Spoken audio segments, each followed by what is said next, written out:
In this lesson, we'll look at using the for each and if commands in order to think about how we can move forward with automating tasks.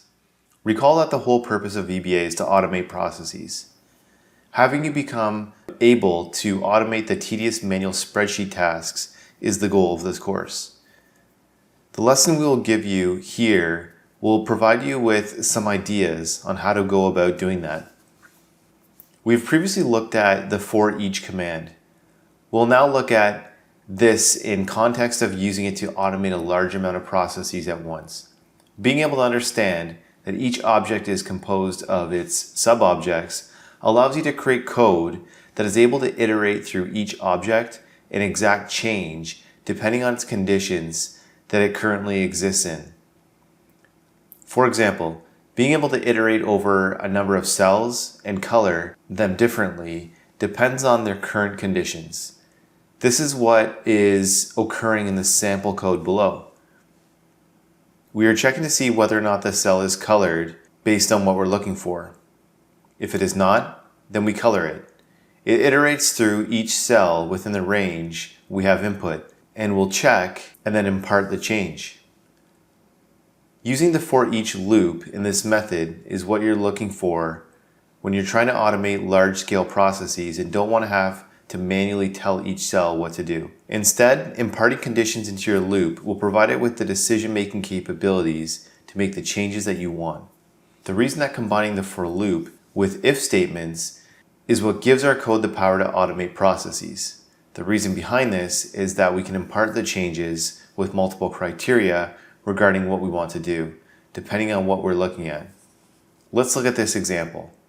In the example above, we combine the for each loop with a number of if and if-else statements.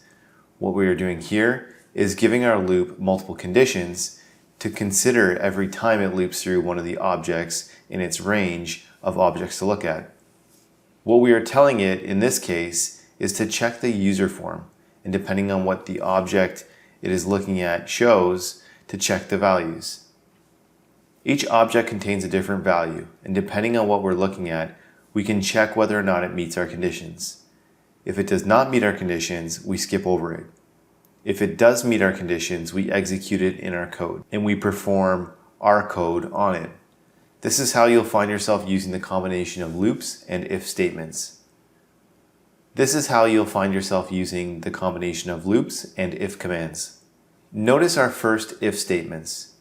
We are giving VBA not just one condition, but multiple conditions. We are testing a Boolean value which scans through an array to check the values of the combo box, and then seeing if that value exists within the array. If it's true, then it must also check whether or not the object that we are pointing to is a text box. If the control value then also has the additional criteria of being empty, then exact the code. Having multiple conditions within the loop will make your program extremely effective at proofing your data, as well as having a way of dictating multiple actions to take depending on the condition fulfillment. As long as you can think of the possible conditions your objects may encounter, you can design and build an appropriate call and response with VBA.